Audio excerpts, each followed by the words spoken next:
ene kon kuola ene kon kupola ene kon moro morde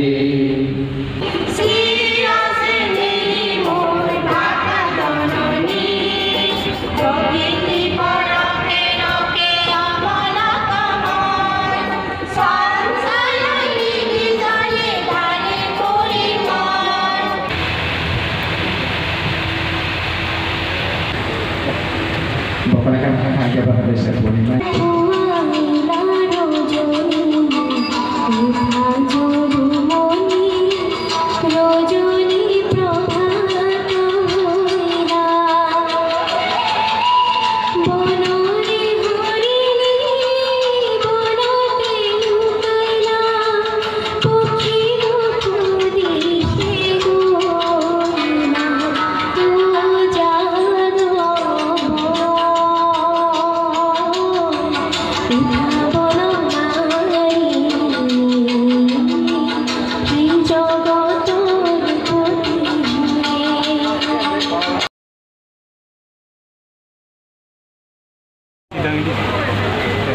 এটি কিতাপৰ টোপোলাৰে এটি পিতলৰ জাপিৰে আদৰণি জনাব আমাৰ বিদ্যা সিং ইংলে মহোদয় আমাৰ সন্মানীয় মন্ত্ৰী বিদ্যা সিং ইংলে মহোদয় আমি ইয়াৰ পিছতে তেখেতলৈ এই সম্বৰ্ধনা পত্ৰ আমি প্ৰদান কৰিব বিচাৰিছোঁ সম্বৰ্ধনা পত্ৰ প্ৰদান কৰিব আমাৰ সন্মানীয় সভাপতি উপসভাপতি মহোদয়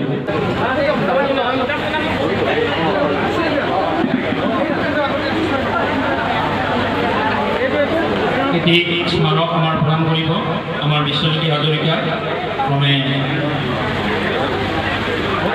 মঞ্জু বাইদেউ সকলেই স্মারকটি প্রদান করিব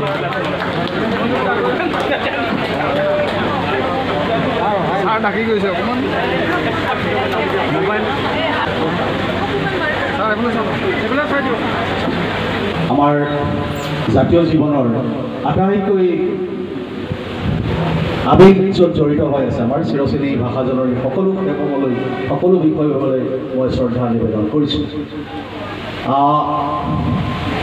এতিয়া মই প্ৰথমতে জয়সিং হানছে ডাঙৰীয়া তেখেতলৈ মোৰ গভীৰ শ্ৰদ্ধা নিবেদন কৰিছোঁ যাৰ নামত এই বঁটাটি ধাৰ্য কৰা হৈছিল 2000 চনত তেখেতৰে জ্যেষ্ঠ পুত্ৰ জ্যেষ্ঠ নহয় তেওঁৰ দ্বিতীয় পুত্ৰ চামসিং হানছে ডাঙৰীয়া আৰু লগতে তেওঁলোকৰ পৰিয়ালৰ সকলো সদস্যই মিলি সেই তেতিয়াতে ৭৫,০০০ টকা অসম সাহিত্য সভাক দি এটি স্মাৰক বঁটাৰ যি প্ৰৱৰ্তন কৰিলে গতিকে এই গোটেই চামসিং হানছে দাদাৰ লগতে মই চাৰেদ দা মোৰ বন্ধু হানমিজি আৰু আমাৰ কাৰণ তেওঁ আহিছিলে নাই আজি নাজানো সকলোলৈকে মোৰ অন্তৰৰ গভীৰ কৃতজ্ঞতা জ্ঞাপন কৰিছোঁ প্ৰথমতে মই অসম সাহিত্য সভাৰ ওচৰত চিৰঋণী হৈ ৰ'লোঁ মোৰ দৰে লোকক এনে এটা বঁটাৰ বাবে নিৰ্বাচন কৰাৰ বাবে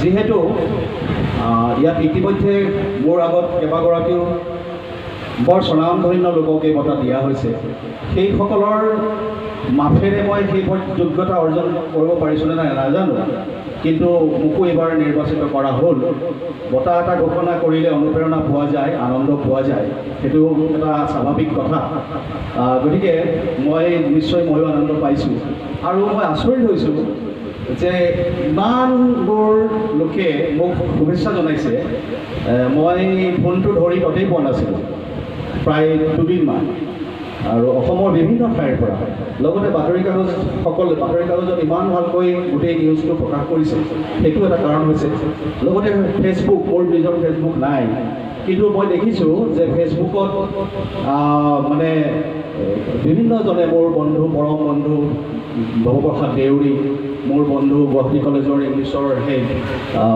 আমাৰ দীপক খাটনিয়াৰ তাৰপিছতে আমাৰ ভৱেন বৰুৱা এওঁলোকে ফেচবুক পোষ্ট দিছে আৰু তাত মোক স্ক্ৰীনশ্বট কৰি মোলৈ পঠাইছে ইমানবোৰ শুভাকাংক্ষী আছে যে মনটো আনন্দত ভৰি গৈছে তাৰপিছত মই কৈছোঁ যে মই কিছু কাম কৰিবলৈ যত্ন কৰিছিলোঁ মই সেই কথাটো অকণমান থোৰতে ক'ব খুজিছোঁ মইনো কিয় এই ধৰণৰ কিতাপ পঢ়িবলৈ আৰম্ভ কৰিলোঁ মই এটা কথা মোৰ মনলৈ আহিছিল যে আমাৰ পাহাৰত বহু সুপ্ত প্ৰতিভা আছে আৰু বহু কাণ্ডাৰীয়ে কাম কৰি আছে, নীৰৱে কাম কৰি আছে।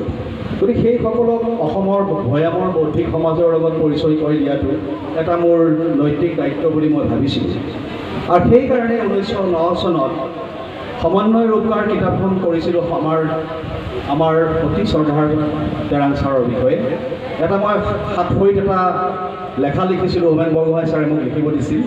সেই লেখাটোত মোৰ শেষ লাইনটো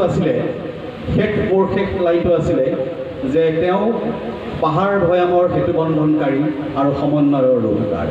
মই এনেকৈ মোৰ আৰ্টিকলটোত লিখিছিলোঁ আৰু মোৰ আৰ্টিকলটোৰ হেডলাইন আছিলে পাহাৰৰ মহিৰোহ ৰংবং তেৰাং। গতিকে তাত তেতিয়া মই যেতিয়া লিখিছিলোঁ সমন্বয় ৰূপকাৰ শব্দ দুটা, তেতিয়াই মই এটা ঠিৰাং কৰিছিলোঁ যে মই ছাৰৰ বিষয়ে এখন কিতাপ কৰা দৰকাৰ। আৰু সেইকাৰণে এখন অভিনন্দন গ্ৰন্থ কৰিছিলোঁ। তেতিয়া মই সেই গ্ৰন্থখন কৰাৰ বাবে মই ছাৰে আচলতে যদিও পাহাৰত জন্ম হৈছে লাংবং ডিম্পি, কিন্তু ছাৰ আচলতে ছাৰৰ গোটেই পঢ়া শুনা সকলো ভৈয়ামত হৈছিল। ছাৰে প্ৰথমতে কাকিত পঢ়িছিল, তাৰপিছত লংকাত পঢ়িছিল, তাৰপিছত নগাঁও কলেজত পঢ়িছিল, তাৰপিছত গুৱাহাটী ইউনিভাৰ্চিটিত পঢ়িছিল। তেতিয়া মই যেতিয়া কাকিলৈ গৈছিলোঁ, লংকালৈ গৈছিলোঁ, ছাৰৰ বন্ধুসকলক সমসাময়িক বন্ধুসকলক বিচাৰি মুকুন্দ বড়ো, জয়শংকৰ শইকীয়া এইসকলক মই লগ ধৰিছিলোঁ। লগ ধৰি ছাৰৰ বিষয়ে জানিব খুজিছিলোঁ। আৰু তেনেকৈ এটা ক্ষেত্ৰ অধ্যয়ন কৰি কিতাপখন কৰা হ'ল। আৰু কিতাপখন কৰাৰ পিছত মই দেখিলোঁ এই কিতাপখন ইমান কামত আহিল ল'ৰা ছোৱালীবোৰৰ যে আজি কেইটামান দিনৰ আগতেও বুজাই ক'লে যে 3টাকৈ কপি লৈ গৈছে। গতিকে এনেকৈ বা ইউনিভাৰ্চিটিৰ ল'ৰা ছোৱালীবিলাকৰ কিতাপখন দৰকাৰ হৈছে। তেতিয়া এনেধৰণৰ কামে মোক ছাৰৰ কিতাপখন কৰাৰ পিছত ছাৰ এনেই উজলি থকা মানুহ যে মই ছাৰৰ বাবে কৰাৰ কাৰণে ছাৰ এই হৈছে এইটো নহয়। ছাৰৰ এইটো আমি আগবাকৰ পৰা উলিয়াইছিলোঁ গুৱাহাটীত 2009 চনত। তাৰপিছত মই মোৰ কিতাপকেইখনৰ থ্ৰুতে এটা আভাস দিব খুজিছোঁ। তাৰপিছত মই যেতিয়া ভাবিলোঁ যে কাৰ্বি আংলঙত আৰু এগৰাকী ব্যক্তি, তেওঁৰ নাম হ'ল লংকাম তেৰণৰ বিষয়ে মই এখন 600 পৃষ্ঠাৰ কিতাপ কৰিছোঁ। তেতিয়া মই দেখিছিলোঁ যে লংকাম তেৰণ ডাঙৰীয়া অসম সাহিত্য সভাৰ একালত উপসভাপতি আছিল।